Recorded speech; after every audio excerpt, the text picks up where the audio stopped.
এই মুহূর্তে আমরা রয়েছি শ্যামলী যে শিশু পার্কটি রয়েছে সেখানে, এবং এখান থেকে আপনাদের দেখানোর চেষ্টা করছি যে আবহাওয়া অধিদপ্তরের যেই পূর্ব ঘোষিত যে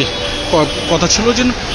বেশ কয়েকদিন টানা কিন্তু বৃষ্টি এবং কালবৈশাখী ঝড়ের প্রভাব কিন্তু রাজধানী জুড়ে এবং বিভিন্ন অঞ্চলে কিন্তু বয়ে চলবে। সেই প্রেক্ষিতে কিন্তু এই মুহূর্তে গতকালও ঠিক বিকেল নাগাদ কিন্তু রাজধানী জুড়েই কিন্তু যে কালবৈশাখীর একটি প্রভাব ছিল ঝড়ো বৃষ্টি, সেটি কিন্তু বয়ে যায় এবং ঠিক এই মুহূর্তে ঠিক আধা ঘন্টা থেকে 1 ঘন্টা আগ মুহূর্তে কিন্তু পুরো যে কালবৈশাখীর একটি প্রভাব এবং ঝড়ো বৃষ্টি সেটি কিন্তু শুরু হয়ে গেছে। এবং এই বৃষ্টির ফলে কিন্তু সড়কে বিভিন্ন যেই সুয়ারেজের সঠিক ব্যবস্থা না থাকার ফলে কিন্তু সড়কের যে পানি সেই পানি কিন্তু জমতে শুরু করেছে, এবং যার ফলে কিন্তু সড়কে একটি তীব্র যে যানজট সেই যানজটের কিন্তু লক্ষ্য করা যাচ্ছে। একটি ঢাকা শহরে যদি আপনাদের নগরবাসীদের সবচেয়ে বড় বৃষ্টির সময় যে ভোগান্তির বিষয়টি সবচেয়ে লক্ষণীয়, সেটি হলো যে বৃষ্টি আসলেই কিন্তু সড়কে ব্যাপক যে যানজট সেই যানজট কিন্তু সৃষ্টি হয়, এবং এই যানজটের ফলে কিন্তু যে কর্মব্যস্ত মানুষ রয়েছে তারা কিন্তু বড় ধরনের একটি ভোগান্তির শিখর। আপনাদেরকে দেখানোর চেষ্টা করি যে খুব অল্প সময় বৃষ্টি হওয়ার ফলে কিন্তু সড়কে ইতিমধ্যে যেই সড়কে বিভিন্ন স্থানে কিন্তু যেই পানি সেই পানি কিন্তু জমাট হয়েছে, যার ফলে কিন্তু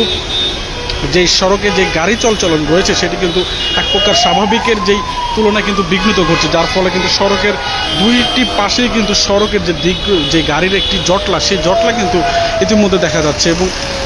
যদি আপনাদেরকে জানিয়ে রাখি যে আবহাওয়া অধিদপ্তর কিন্তু বেশ কিছুদিন আগে থেকেই বলছিলেন যে পুরো যেই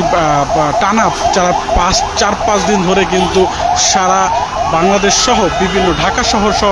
বিভিন্ন অঞ্চলে কিন্তু যে ঝড়ো কালবৈশাখীর একটি যে প্রভাব সেই প্রভাব কিন্তু বয়ে যাবে। আপনারা জানেন যে নববর্ষর যেই পহেলা বৈশাখে কিন্তু আবহাওয়া একটু অনুকূলে থাকলেও কিন্তু পরবর্তী সময়গুলোতে কিন্তু সারা বিভিন্ন অঞ্চলে বিভিন্ন গ্রামে এবং বিভিন্ন প্রত্যয়ে কিন্তু যেই একটি কালবৈশাখীর যে প্রভাব সেটি কিন্তু দেখা যাচ্ছে। এই মুহূর্তে কিন্তু আমরা সেই চিত্র আপনাদেরকে দেখানোর চেষ্টা করছি যে কালবৈশাখী ঝড়ের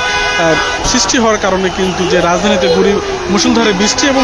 একই সাথে সড়কে কিন্তু যেই যানবাহনের যে একটি জটলা সেই জটলাও কিন্তু সৃষ্টি হয়েছে, যার ফলে কিন্তু সাধারণ মানুষের যে একটি ভোগান্তির বিষয় থাকে সেটিও কিন্তু এক প্রকার নজরে আপনাদের